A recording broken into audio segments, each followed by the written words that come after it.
क्रांति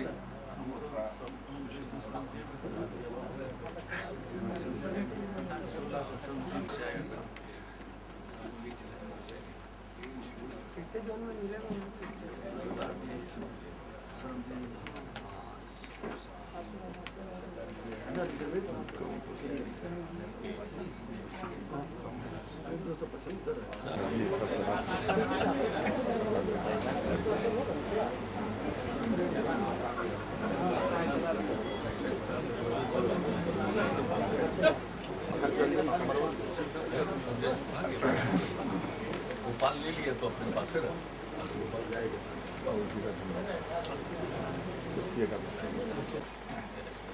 अरे अब थोड़ा देर आप सब लोगों का मैं स्वागत करता हूँ। हम सबों के नेता जनता दल यू विधानसभा में सभी माननीय सदस्यगण, विधान परिषद में सभी माननीय सदस्यगण, आज हम सबों के बीच में जनता दल यू के बिहार प्रदेश जनता दल यू के नवनिर्वाचित अध्यक्ष आदरणीय वशिष्ठ नारायण सिंह उपस्थित हैं।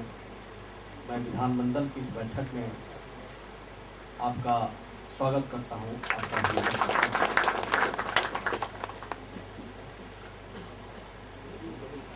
विधानमंडल आपके मन में विचार हो तो व्यक्त करें।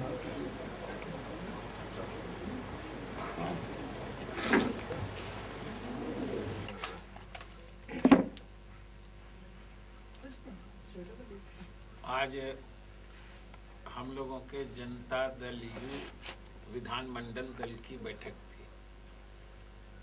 जो वैसे भी सामान्य रूप से विधानसभा सत्र के दौरान हुआ करती है, परंतु आज एक विशेष उद्देश्य से भी ये बैठक बुलाई गई थी और मूल रूप से इसके एजेंडे में था जो 17 मार्च को दिल्ली में हम लोगों की प्रस्तावित रैली है रामलीला मैदान में, उसकी तैयारी से संबंधित ये विधानमंडल दल की बैठक थी, जिसमें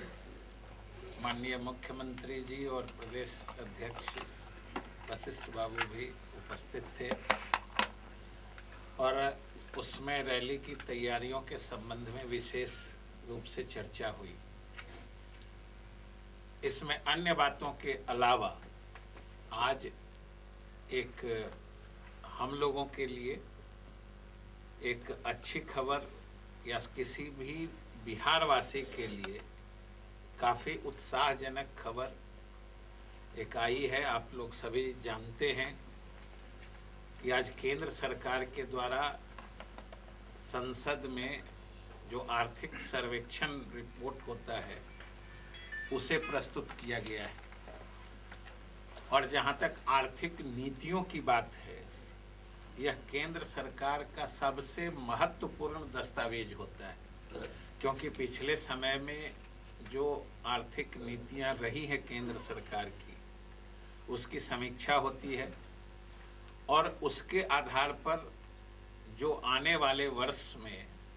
जो केंद्र सरकार अपनी आर्थिक नीतियों में कोई मॉडिफिकेशन परिवर्तन करना चाहती है तो उसका भी संकेत इस आर्थिक सर्वेक्षण में होता है। तो आज केंद्र सरकार को वो आर्थिक सर्वेक्षण प्रतिवेदन संसद में पेश किया गया है और तमाम बिहार वासियों को जानकर खुशी होगी कि केंद्र सरकार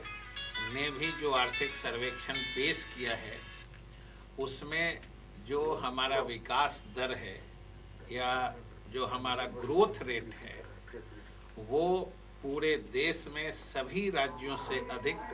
16% से भी अधिक केंद्र सरकार ने उसको माना है और हमारी प्रति व्यक्ति आय जो है वह भी देश में सभी राज्यों से अधिक तेजी से बढ़ा है और ये तब और भी महत्वपूर्ण हो जाता है जब हम साथ साथ इस परिप्रेक्ष्य में इसे देखते हैं कि पिछले 10 वर्षों में जो जनसंख्या वृद्धि का दर है वह भी बिहार में सबसे अधिक रहा है, लगभग 25% रहा है। और स्वाभाविक रूप से किसी के भी समझने की बात है कि हमारा पॉपुलेशन ग्रोथ का रेट, जनसंख्या वृद्धि की दर अगर इतनी अधिक है, यह भी देश में सबसे अधिक है, और उसके बावजूद पर कैपिटा इनकम हमारा देश में सबसे अधिक बढ़ा है। यह स्वाभाविक रूप से सोचने की बात है कि अगर हमारा पॉपुलेशन इस स्पीड से नहीं बढ़ता तो हमारा पर कैपिटा इनकम और भी अधिक तेजी से या प्रतिशत में और भी आगे बढ़ता। तो आर्थिक सर्वेक्षण में एक तो सबसे जो महत्वपूर्ण बात है जिस पर किसी भी बिहारवासी को हम लोगों की सरकार की उपलब्धियों पर, हमारे नेता श्री नीतीश कुमार जी के नेतृत्व में बिहार सरकार की जो उपलब्धियां रही हैं उससे संपूर्ण बिहारवासी का सीना गर्व से ऊंचा हो जाए। दूसरी बात जो एक और अच्छी बात इसमें आई है कि जो अगला वित्त आयोग है जिसके अनुशंसा पर जो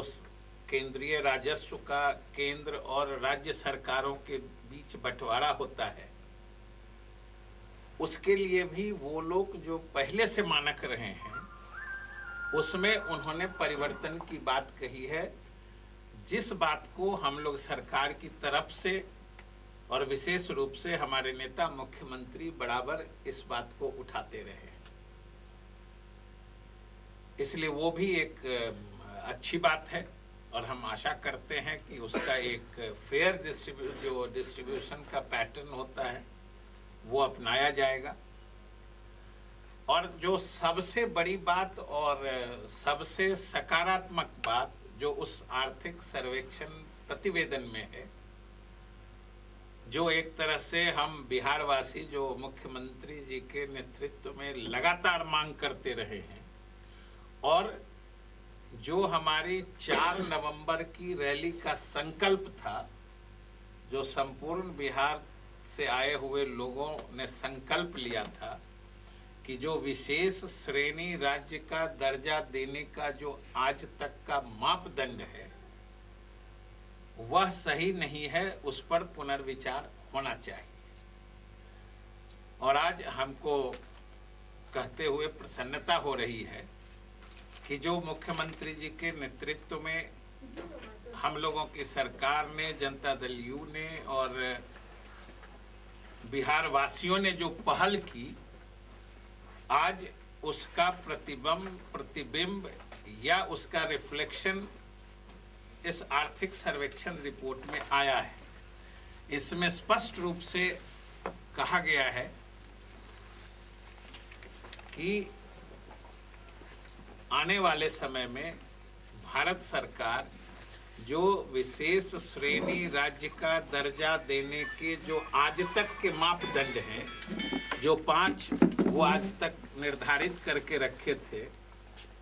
जो जैसे दुर्गम पर्वतीय क्षेत्र था या फिर सीमावर्ती राज्य थे, जहाँ सीमावर्ती जो अंतर्राष्ट्रीय सीमा से जुड़े हुए